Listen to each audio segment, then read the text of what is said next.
Welcome to Classic Comedy of Old Time Radio. I'm your host, Ron Eckelbarger. Here's the life we all wish we could live, the life of Riley. This is episode number 129 of The Life of Riley, entitled Riley and Peg Both Run for Park Supervisor. Today's show originally aired on November 2nd, 1946. Well, it's a bright Saturday afternoon. An hour ago, Chester A. Riley came home with his pay envelope. And since Mrs. Riley has been on her feet doing housework all week, the ever-thoughtful Riley made her get all dressed up and took her out for a big time. Yes, sir, Peg. There's nothing like a good walk in the park. Here, have some more peanuts. Oh, thanks, dear. And when you get through with the peanuts, I got a bag of popcorn in my pocket. And the first popsicle man comes along, he's got a sucker. Yeah, when I take my little wife out, money's no object. Oh, Riley, my feet are killing me. Let's sit down on a bench somewhere. Well, I wonder where they all got to. There used to be so many benches. Well, we'll come to one soon. Oh, I love this park. It's beautiful. Be a lot more beautiful if they didn't have a political poster on every tree. Look at that. Isn't that awful?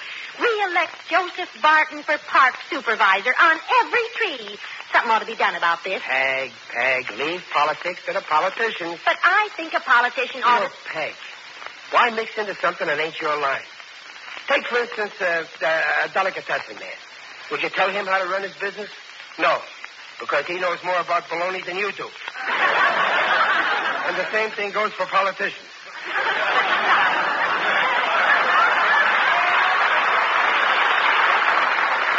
It is my business. It's everybody's business. People only get the kind of government they deserve. Why, last election you didn't even vote. So what? My one vote don't matter. I just want to be left alone. But if the wrong man gets elected, you won't be left alone.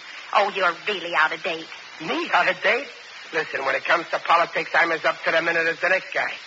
Then it's about time you took that Hoover button out of your lapel. Oh, that was the only thing I could find to cover up this gravy stain. Oh, there's a bench over there. Hurry up before somebody else gets it. Yeah. Oh, feels good to sit down. Sorry, folks. I'll have to ask you to get up. What? We're taking this bench. What do you mean We're taking all the benches in. This is the last one. Oh, you're having them repainted. Huh? No, junking them. They're closing down the park. Going to build a brewery. Closing down the park? Why, this is the only park in the district. Where all the little babies get fresh air. Where all the little boys sail their boats. Where all the sailors... Never mind the sailors. Where all the little boys sail their boats. Don't ask me, mister. Ask that guy on the tree there. Oh, you mean Joe Barton? He's responsible for this? Well, you wouldn't want to get quoted, but he's the guy behind the brewery. He's in you, folks. Putting up a brewery. It's a good thing I got wind of it. Peg, we got to stop this Barton from getting reelected. Oh, you've changed your mind about mixing in politics. This is different.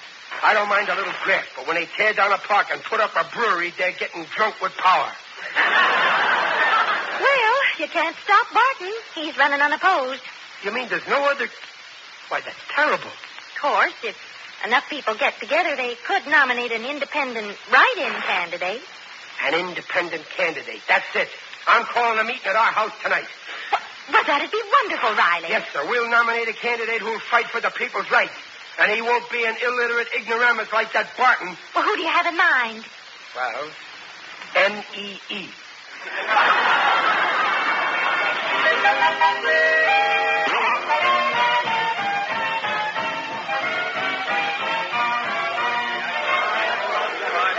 So them's the facts, fellow citizens. And that's why Joe Barton has got to be licked. So now let's nominate an independent candidate. Any suggestions? Fellow citizens, it is a privilege to nominate as our candidate Mrs. Chester Riley. Thank you. And in accepting this nomination... Hey, wait, you... What a revolting development this is.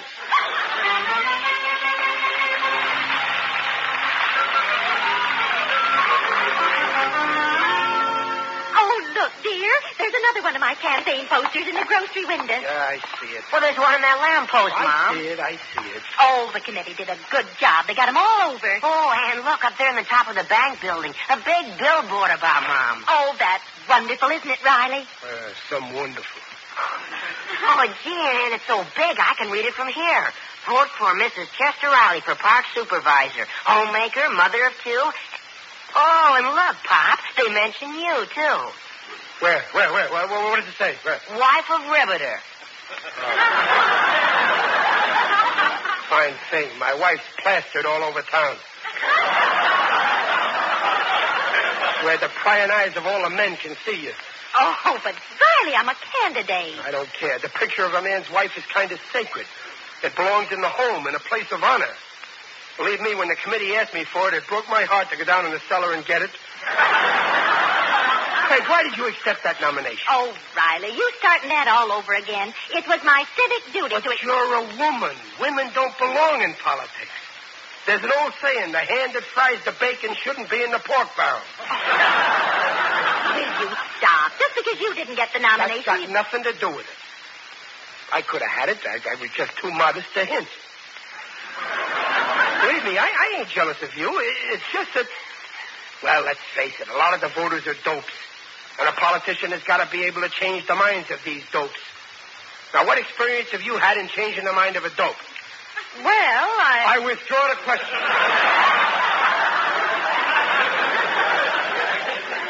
All I'm saying is a woman's place is in the home. Oh, gosh, Pop, you sure are reactionary. I am not a reactionary. I'm more what you might call a Tory. Oh, hey, look, Mom. There's a whole flock of your posters all over this fence. Yeah, but what's that poster of Governor Dewey doing there? This is California. Governor Dewey? Well, how could that... Riley, somebody's put a mustache on my picture.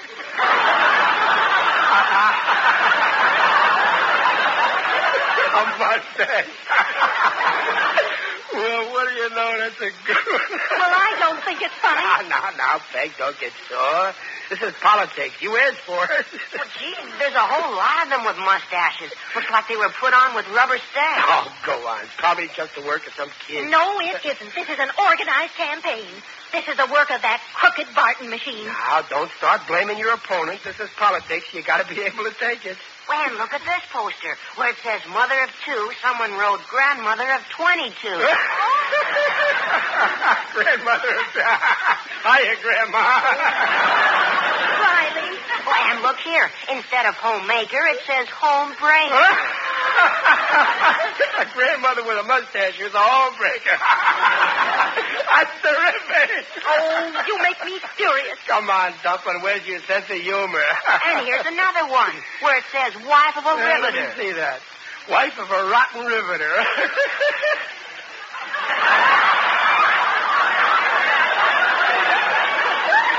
Wait a minute. They can't do this to my little wife. This ain't the work of kids. This is that crooked machine. That's what I said. I won't stand for it. I'm going over to see Shifty Mike Edwards. The political boss? Yeah, rotten riveter, am I? Well, I'm going to tell this Edwards off. And when I get through with him, I'm going to get the rat in my plant who squealed on me.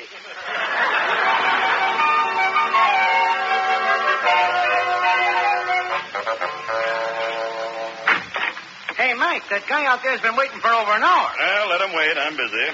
Okay. Now, where were we, Jack? Yeah, the Board of Aldermen. Nothing to worry about there, Mike. Our slate is as good as in. All except the park supervisor and the 15th. Our man Barton hasn't got a chance. Oh, yeah, that Riley woman. That fool Barton and his brewery. Couldn't wait until after the election. Brewery. How did we ever elect him anyway? We ran him on a prohibition ticket. Well, Barton's got to get in somehow. There's only one thing to do. The old standby. You mean, split our vote? Right. We'll run a third candidate to take away part of her votes, and Barton will get a majority. We've got to run somebody just like Mrs. Riley, an independent citizen. Yeah, that'll split the vote all right. Now, if we can find some big dumb cluck who don't know what time it is. Hey, Edwards, do you know what time it is? I've been waiting here an hour. Well, who are you? Chester Riley, and if you crooks think you can... That's enough out of you. Let go of me. Come on, outside. Wait, Jack, I'm surprised at you. Is that the way to treat an independent citizen? Oh, of course, an independent citizen. I apologize. Sit right down here, Mr. Riley. Here, you take my check. No, that's more like it. Yeah, have one of these cigars. Oh, thanks. Have a few more. Well, thanks. I will. There, I got enough. You may as well take this box now that it's empty. Now, what can we do for you, Mr. Riley? Well, it's this guy Barton. Barton! Don't mention that crook's name in this office. Crook. But I thought you were behind him. Well, we were until we found out what kind of a chiseler he is. You know that beautiful Sunset Park where all the little kiddies play? Yeah? Well, what do you think he wants to put up there? A brewery. Jack, he knows this boy gets around. He's got a brain. You bet, and it's as good as new. Yes, sir, Mr. Riley, for the sake of those darling little kiddies, Barton's got to be whipped. Don't worry about that. My wife's running against him. Oh, your dear wife hasn't a chance against Barton. Right, Jack? Right. According to the secret poll we took, Barton's a sure thing. We thought of supporting Mrs. Riley, but it's hopeless. On the level? She can't win? You ain't lying. You have the word of honest Mike Edwards. I thought they called you Shifty Mike Edwards. Honest, shifty Mike Edwards. After all, Mrs. Riley is a woman, and a woman in politics. Yeah, that's just what I keep telling her.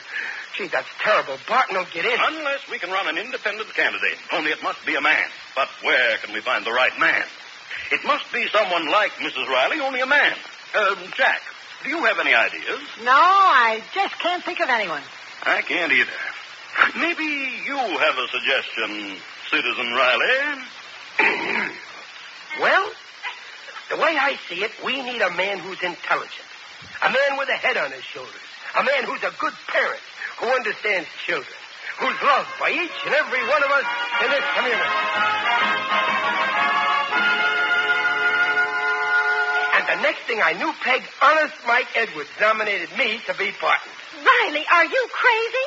Edwards is the Barton machine. Not anymore. Good old Mike just kicked Barton into the gutter. And now he's getting behind me. Oh, Riley. Don't you see what's happened? This is a trick to split the vote. All they want is a stooge. And you fell for it and offered yourself as a dummy candidate. I did not offer myself as a dummy. They picked me.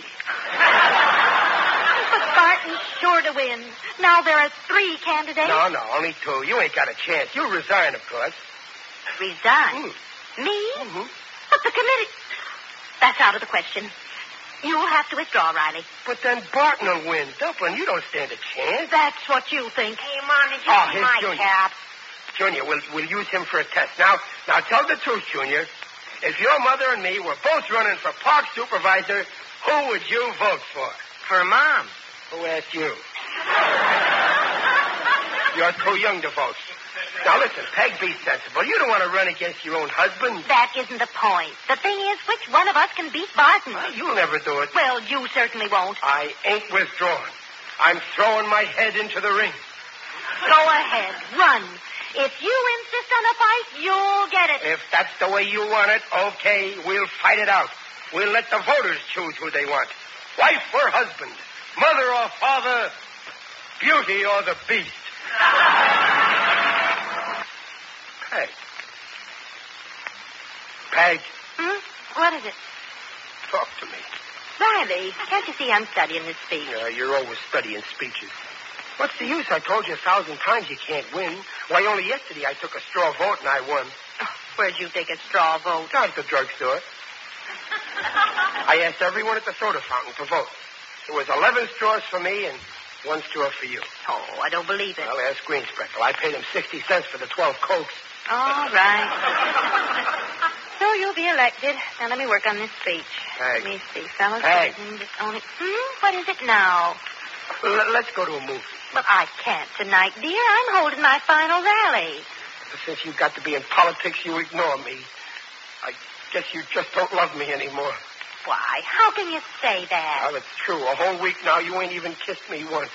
Well, I've been so busy You don't have to explain. I understand. We're opposing candidates. After all, does Rogers kiss Nolan? Riley. You're making a mountain out of a Didn't molehill. even say one word about my campaign poster with my picture on it. Well, I haven't even seen it. Even took down the moose head from over the fireplace and hung my picture up. Oh, that's right. Funny, I didn't notice it. That's the last straw. Oh, no, you don't It took understand. me 17 years of married life to find out I look like a moose. But, Riley, I didn't mean It's a it. good thing we're campaigning against each other. Otherwise, I'd never have found out what you really think of me. But, Riley, I didn't... Riley, wait. So, I'm a moose. What's the matter, Pop? Nothing, Junior. What are you typing there? Mom's speech for tonight. Is that all you got to do? Why don't you go out with girls? You should... Your mother's speech? Yeah, and boy, does she know how to tell a guy off. Wait, Junior, let me see. Now, let me tell you the kind of a man my opponent is. A man who... Oh, Pop, you can't read this. It's private. Junior, take your hands away. Oh, no, Pop. You better not read this. Junior, look what I got in my hand. Hey, a dollar bill. Yeah. Look what I'm doing with it. What? You threw it out of the window. Yeah. Finders, keepers. Oh, boy, that's enough for 3 movies. Now, let's see what a man who has bribed his way through life. Me, a briber. Oh, what a lie. A man who is a fraud, a cheat, and an unprincipled grafter. Oh, no. My own wife. Oh, that's what she thinks of me. If I knew 17 years ago what I know now, I'd never have said yes when she asked me to marry her.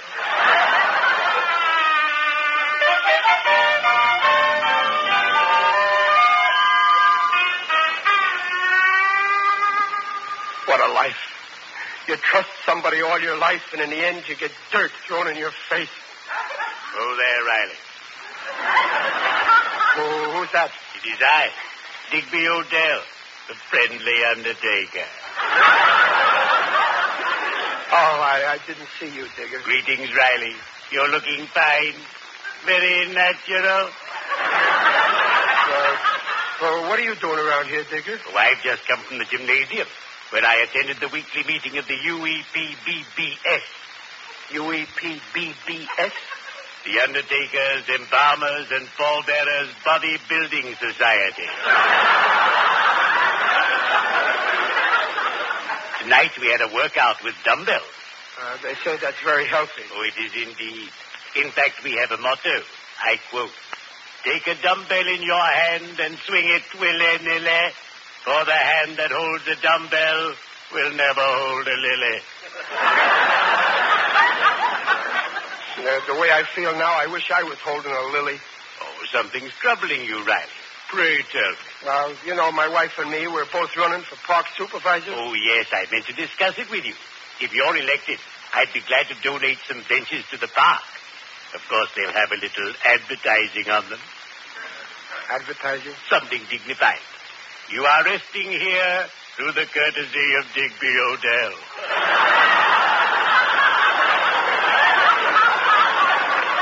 Oh, that's fine, only I ain't running. You are? No.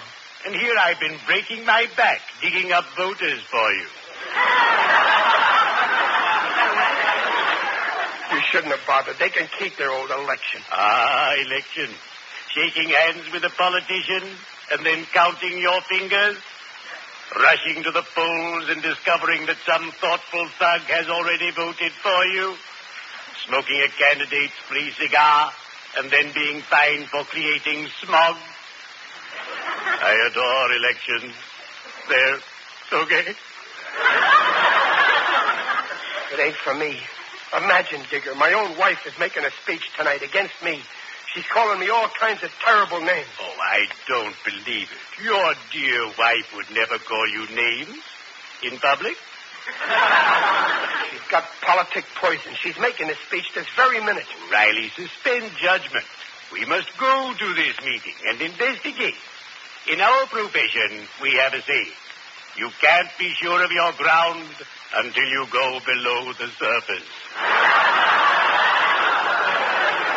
Oh, if only I was mistaken, I'd be the happiest. Come, Riley. We mustn't dilly-dally. We'd better be shoveling off.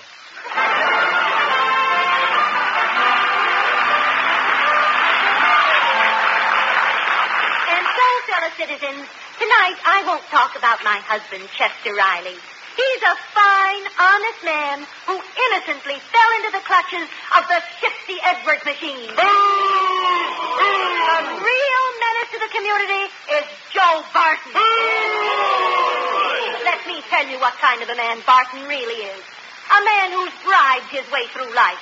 A man whose record is that of a fraud, a cheat, and an Here's the hall digger. Well, hurry back. Let's go in. Yeah. Look, she started. Let's listen. I'm not finished yet. I've studied this man carefully. I know his record. You hear, digger, my own wife? He's a man who'd not hesitate to rob the poor. How can she say such a thing? And I have the proof. She found out about the dollar I took from her purse. Quiet, Riley. And this man wants to be park supervisor. Park supervisor! What does he know about children? He's not even a father. Now that's going too far. That I won't stand for. Riley, control yourself. Riley! For heaven's sake, sit down, Please, man. folks, don't believe her. I am a father. When my Babs and Junior were born, I almost went crazy with worry in the hospital. Ask my wife. She was there, too. Riley, will you please sit down? I'm talking about Joe Barton. Joe Barton. He never even came near that hospital. A fine father, Joe Barton. You're talking about Joe. You didn't mean... You still love me? Oh, Riley, this is hardly the place to... Of course I do. Oh, Dumpling. Folks, listen to me. I ain't worthy to have a wife like Peg. She's wonderful. Don't vote for me. Don't vote for Barton. Vote for Peg for supervisor. She'll be the best supervisor you've ever had. I ought to know. For years she's been supervising me. And look at the results. So come on, everybody. For she's a jolly good fellow. For she's a jolly good fellow.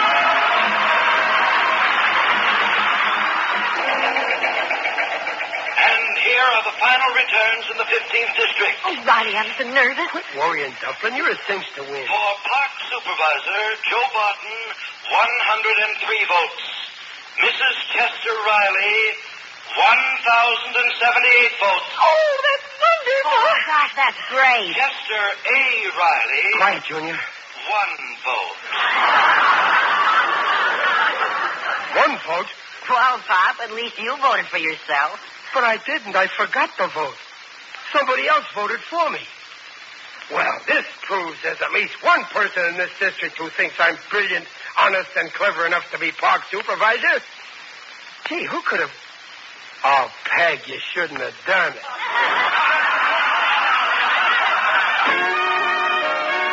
I hope you all enjoyed this episode as much as I did.